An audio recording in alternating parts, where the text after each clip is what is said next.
Okay, today I have some quick tips for you using the Source Recorder.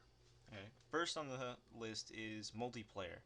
When you're playing multiplayer, a couple things to know are, let's say for example, I started up a game. You won't hear yourself, okay, for obvious reasons, but there's an easy way to fix this with one console command. Now, the other thing you'll want to make note of, you won't be able to see the scoreboards. Um, I can't remember if the final scoreboard does show up, but I know for a fact the scoreboard, the player, the player brings up with tab or whatever key you use, will not appear. So I'm sorry about that. Um, but like I said, to hear yourself, it's a very simple console command, which I'll show you in a couple seconds, and it's easy as 1, 2, 3.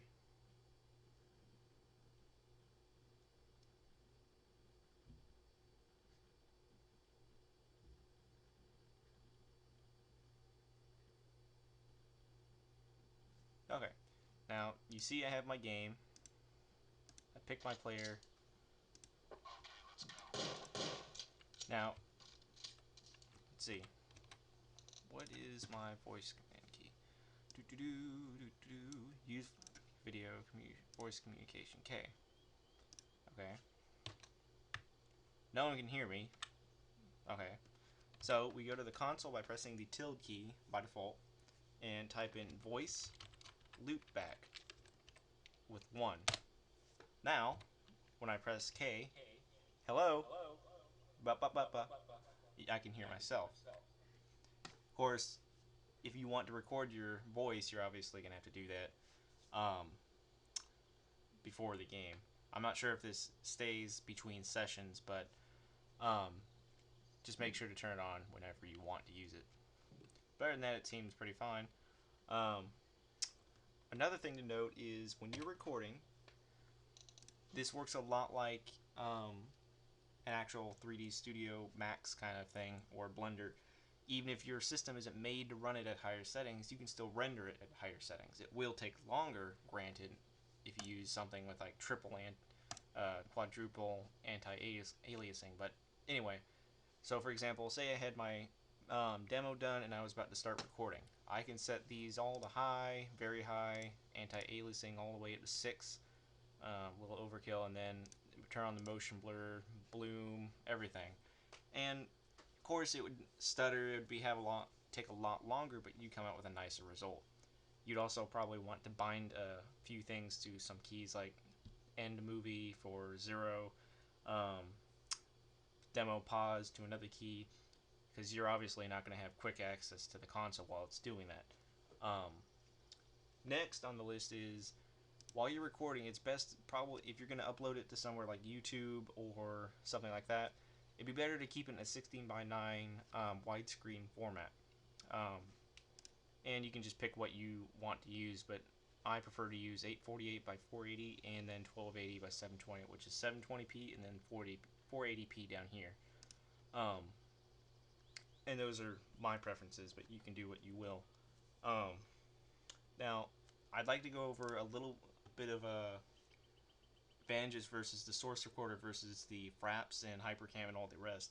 Okay, one, source recorder is completely free for all source games. Fraps and other ones aren't, obviously. Um, the other plus side to source is you don't have to have a high-end system to use it, and you can customize it a lot more than you would the fraps and things like that, and it's a lot easier to use. Um, well, I take that back. Fraps is very easy. You press one button to start and one button to stop. Source, it's a little bit more confusing, but it's not that hard once you get the hang of it. Um,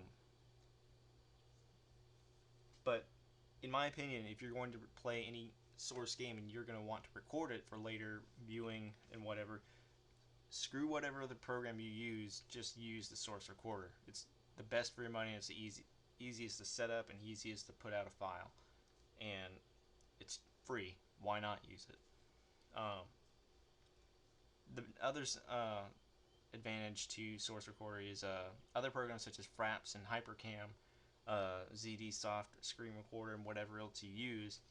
They're going to be running in the background, and they're going to make be a lot harder on your video card, the processor, and whatever resources you still have while playing a game. So you're going to lag a little bit more.